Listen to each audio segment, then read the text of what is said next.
My name is Rodolfo. I'm a third year ophthalmology resident from Hospital das Clínicas from University of São Paulo, and I'd like to present you a case I did last week from a 53-year-old male patient. He got hit in the eye with a bottle cap at his work and developed a total traumatic cataract. You can see here that he has posterior synechia between his iris and his uh, anterior capsule. And in the middle, after I irrigate with adrenaline and balance salt solution, I saw that he had got a rupture anterior capsule with cataract fragments.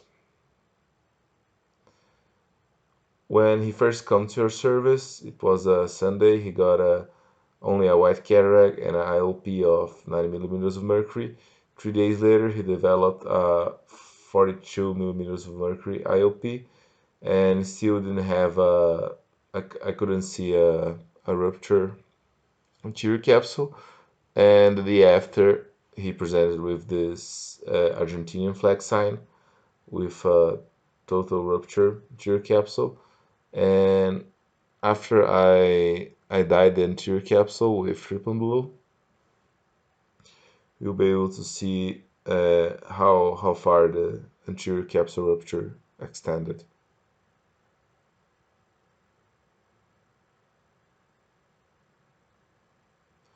Here I left the triple blue for about 20 seconds, so it really dyed the anterior capsule.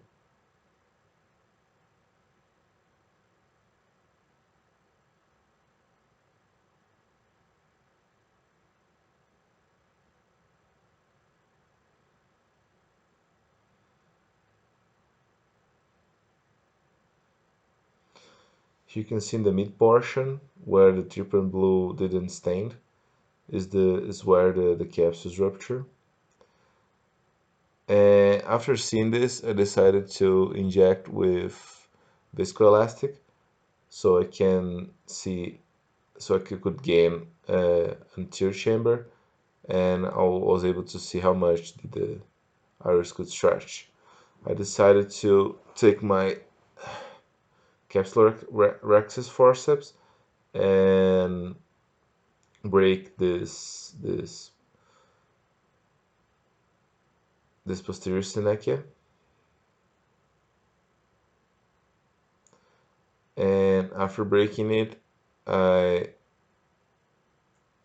I decided to use a cystitome to do two emirexes in the anterior capsule. Here you can see me using a band a band insulin needle so I can break the anterior capsule in two places, and I can complete the rexes both ways.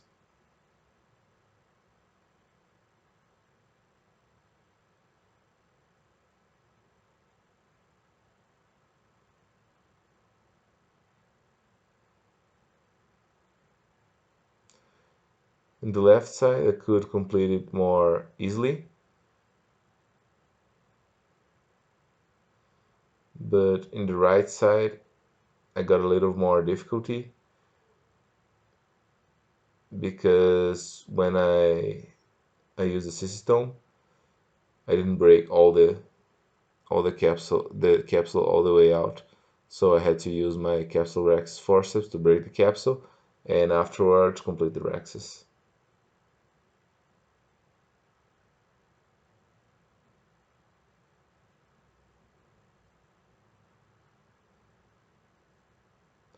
During this video, I didn't speed any of my steps. I only cut some of the steps I was waiting for materials. And here I tried to mobilize the cataract, but it was too soft and I couldn't move any of the material, and I decided to use my facul tip to take some of this material out. In my parameters, my bottle height was around 60 centimeters, so it was a really low bottle height. I didn't know if the rupture extended to the posterior side, and I decided to take the a safe pathway. And here you can see I was able to take a lot of the cortical material, a lot of the nuclear material out. And after taking some of it, I injected viscoelastics behind the cataract so I could see the posterior capsule. And about now, I was able to see that the posterior capsule wasn't ruptured, at least in the inferior part. And now I'm being able to mobilize a bit of this cortical material to the anterior chamber so I could more more safely uh, aspirate it.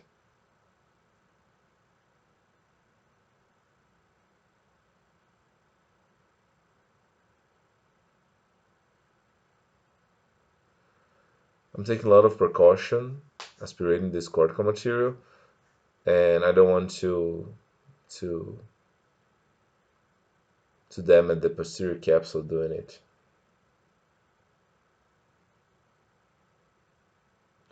I'm only use one hand also.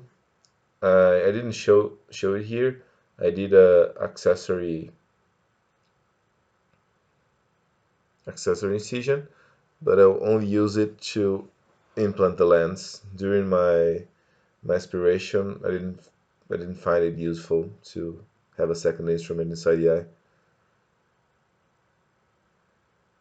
I'm using viscoelastics so I'm trying to separate the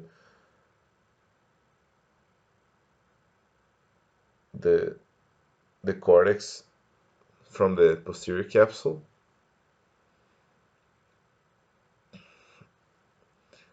And now I'm using a straight aspiration and irrigation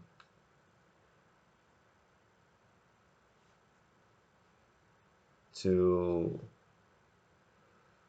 take this final part of the cortex out. It goes really well for almost all the cortex, but in the end, I I wasn't able to take the my subincisional cortex out, so I had to take another aspiration irrigation cannula so I could take this final part out.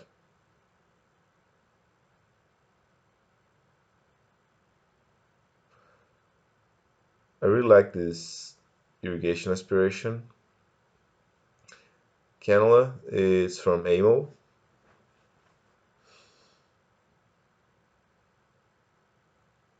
Although it's straight, it's really delicate, and I can, in my normal cases, normally can take the subincisional cortical material out. And if I'm not able to do it by this time, I implant the lens, rotate it, and then take it out by the end of the case. But for this patient, I didn't want to risk rotating the lens and maybe damaging the posterior capsule, so I only took only took the material I could handle with the straight one, and then I'm using a 90-degree irrigation aspiration cannula to take the rest out.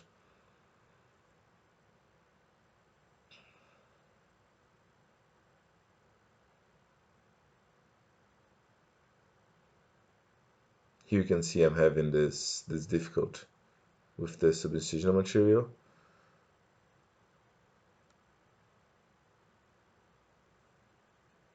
but with a 90-degree irrigation aspiration cannula, it goes really smoothly out of the way.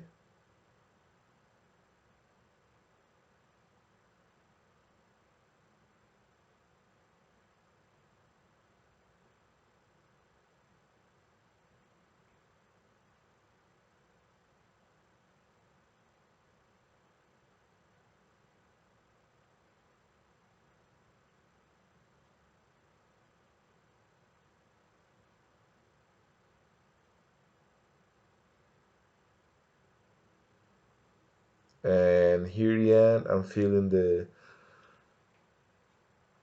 capsular bag with methyl cellulose, and I'm using the auxiliary incision to hold the eye while I implant the lens.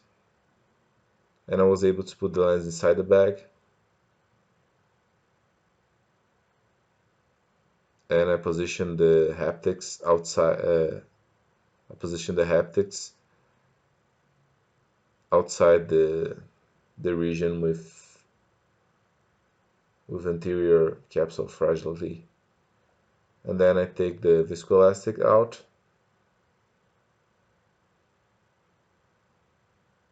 and hydrate the my incision.